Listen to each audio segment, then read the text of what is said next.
Nung dati mga propeta, ngayon na may anak niya, ang sugo ng Diyos na Ama.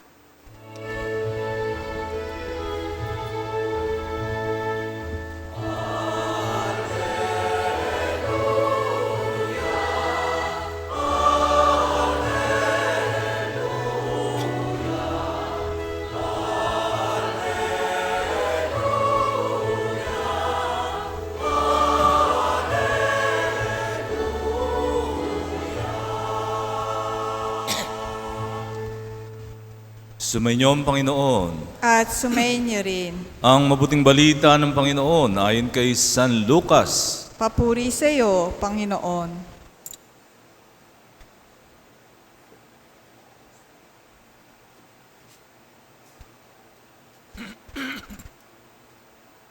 Noong panahon iyon, nagmamadali ang mga pastol na lumakad patungong Bethlehem at nakita nila sina Maria at Jose at ang sanggol na nakahiga sa sabsaban. Kaya't isinaysay nila ang mga sinabi ng anghel tungkol sa sanggol na ito.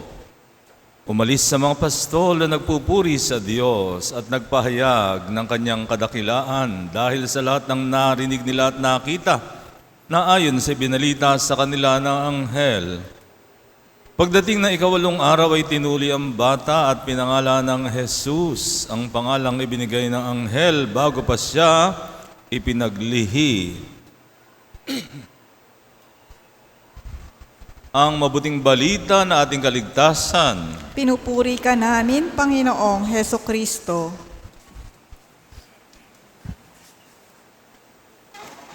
Una ay nais ko kayong batiin ng Merry Christmas!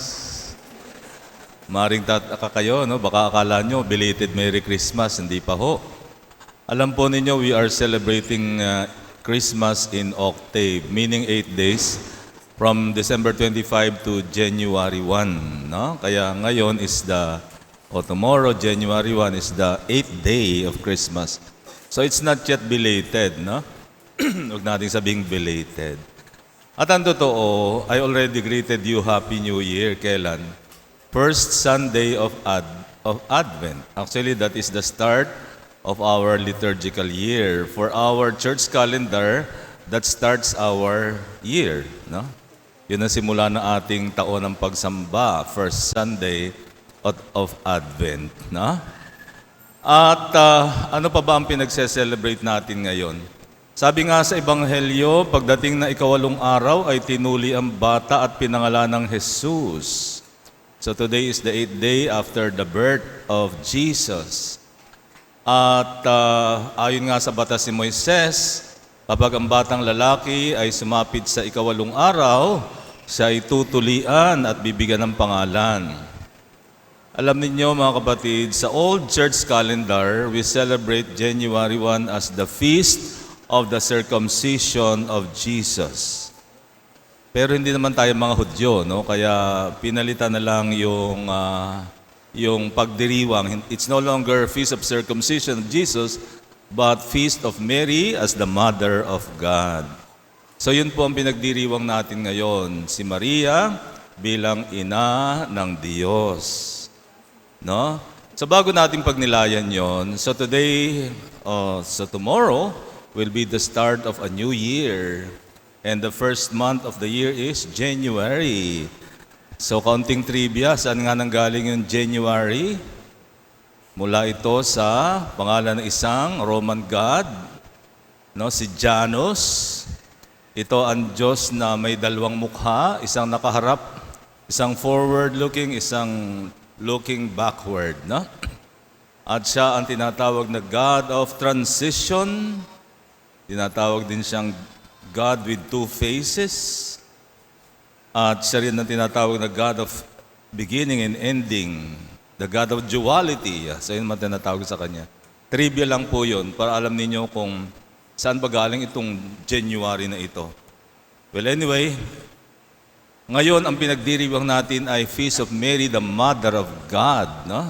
Isang title na labis na tinututulan ng mga protestante, lalo na mga born again. Sabi nila, kayo mga Katoliko, sobra kayo, ginagawa niyong Diyos si Maria. Tawagin yung Mary as the Mother of God, no? Tapos sasabihin pa nila, si Mary ay Mother of Jesus the human, pero hindi siya Mother of Jesus the God. Yun ang kanilang malaking pagkakamali. Kasi alam niyo po mga kapatid, nang anak ng Diyos ay nagatawang tao, hindi po nawala ang kanyang pagka-Diyos. Mula nung ang anak ng Diyos ay ipinaglihi, from the very moment that the Son of God was conceived in the womb of Mary, there was never a single time na He is not a God. He is always a God from the very beginning. Nagkatawang tao siya pero hindi nawala yung kanyang pagiging Diyos. Kaya nga po ang sinilang ni Maria ay the God-man, ang Diyos na tao. Diyos na totoo at tao pa ring totoo. 100% God, 100% human. Huwag nating sasabihing 50-50. Huwag nating sasabihing 50% God, 50% human. Mali yun. He is 100% God, 100% human. Kaya nga ang tawag sa Kanya ay the God-man, Diyos na totoo at tao namang totoo. Kaya ang isinilang ni Maria ay hindi lamang isang tao, kundi isang Diyos din. Two natures in one person, no? Dalawang kalikasan sa isang persona ni Jesus, no? So sana po maging malinaw yun sa atin. At ang totoo, hindi naman ang simbahan ang nagbigay ng title kay Maria upang tawagin nating ina ng Diyos, no? Ang totoo, sa simula pa ng simbahang ng Kristyanismo, no? Sa simula pa ng Kristyanismo, itinuturing na si Maria na ina ng Diyos, no? Mula pa sa mga unang Kristiyano. At hindi pa yon, sino ba ang pumili kay Maria para maging ina ng Diyos na magkakatawang tao sa kanyang sinapupunan? Hindi naman tao ang pumili kay Maria, hindi naman simbahan ang pumili kay Maria. Ang pumili kay Maria ay walang iba kundi ang Diyos mismo. Sa simula pa ng panahon, sa Genesis 3:15, siya na ang babae tinutukoy ng Diyos, no? Siya na yung babaeng tinutukoy ng Diyos na pagdating ng panahong itinakda ng Diyos, siya ang magsisilang ng anak ng Diyos na magkakatawang tao, no? Kaya ang nagbigay kay Maria ng napakataas na karangalan na maging ina ng anak ng Diyos na magkakatawang tao ay walang iba kundi ang Diyos na rin mismo. No, ang Diyos ang nagbigay ng ganong kadakilaan, ganong karangalan. Hindi ang tao ang nagbigay sa kanya ng ganong title. Ang Diyos mismo. At yun na nga po, sa dinami-dami ng title ni Maria, yun na po yung pinakamataas. There can be nothing more or greater or higher than to be titled Mother of God, no? Ang ina ng Diyos. Ganun pa man maging malinaw, nang tawagin natin si Maria na Mother of God, hindi nangangahulugang ginagawa nating God si Mary. There was never a single moment na si Maria ay naging Diyos. Wala pong ganon. Hindi po natin itinuring si Maria na goddess or Diyos or Diyosa. Hindi po. Hindi po natin siya itinuring. Nagkataon lamang po na isang napakataas, napakalaking karangalan ang ibinigay sa kanya ng Diyos, ang mahirang na maging ina ng anak ng Diyos na magkakatawang tao at mananatili pa ring Diyos sa pamagitan nitong si Maria. No? Kaya nga gayon na lamang ang ating paggalang, pagbibigay puri, no? Pagdakila. Pero maging malinaw, we do not worship Mary. No, we do not worship Mary. At ang ating debosyon at ang ating paglapit kay Maria should bring us or should lead us to her Son, Jesus Christ. No? Kasi pag hindi doon, pag hanggang kay Maria lamang, hindi tayo madadala nito kay Jesus, hindi tama yon. Hindi kumpleto ang ating pagkakaunawa ng ating debosyon kay Maria. Our devotion to Mary should never stop with Mary. Our devotion to Mama Mary should lead us to her Son. No? At yun, lagi nating balikan yung sinabi ni Maria, yung first miracle of Jesus at the wedding at Cana. No? Ano ang utos o habili ni Maria sa mga naroon? Sabi ni Maria sa mga tao, gawin ninyo kung anong ipinag-uutos niya sa inyo. Yun din ang palaging tagubilin ni Maria sa ating lahat, sa simbahan. Wala siyang ibang sinasabi o pinag-uutos, kundi gawin ninyo kung anong pinag-uutos o anong sinasabi sa inyo ng aking anak na si Jesus. It has always been like that. Hindi yan binabago ni Maria. Hindi siya gumagawa ng sariling utos. Hindi. Kundi ang sumunod sa pinag-uutos at ipinagagawa ng kanyang anak na si Jesus. Kaya nga po mga kapatid, sa taong ito, angkop na angkop naman, Itong year 2026, isang bagong taon na ating haharapin.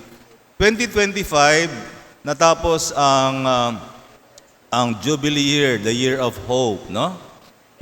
Ang tema nga ay we are pilgrims of hope. So sa pagtatapos ng isang Jubilee year, panibago namang Jubilee year, no? Panibago naman Jubilee year sa ating diocese lamang, no? Jubilee, why another Jubilee? Ibig sabihin ng Jubilee, pagsasaya. Why another Jubilee this 2026? Kasi gugunitain po natin ang ika-400 taon ng pagdating ng imahe ng Our Lady of Antipolo, no? Ang Lady of ang Birhen ng Kapayapaan at Mabuting Paglalakbay, no? 400 years. So sa buong taon ng 2026, yan po ang ating ipagdiriwang. At again, tayo'y mapalad na tayo bilang isang national shrine, naging national shrine tayo last August of this year, no? 2025, tayo ay Pilgrim Church na naman ngayong taong ito. Pilgrim Church tayo itong 2025, sa 2026, another year na tayo po ay magiging Pilgrim Church.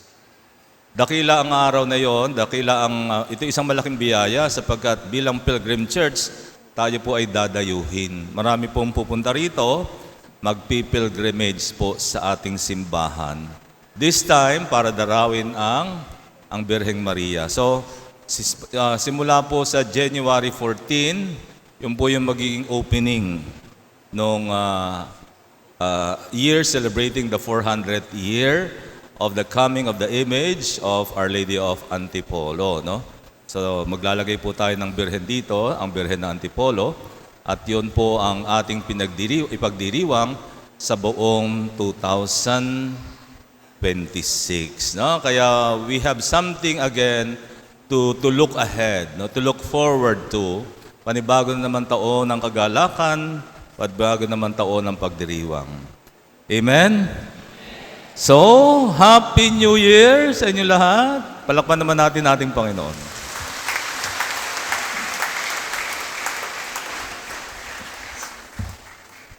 Tumayo kayo at ating ipahayag ang ating pananampalataya. Sumasampalataya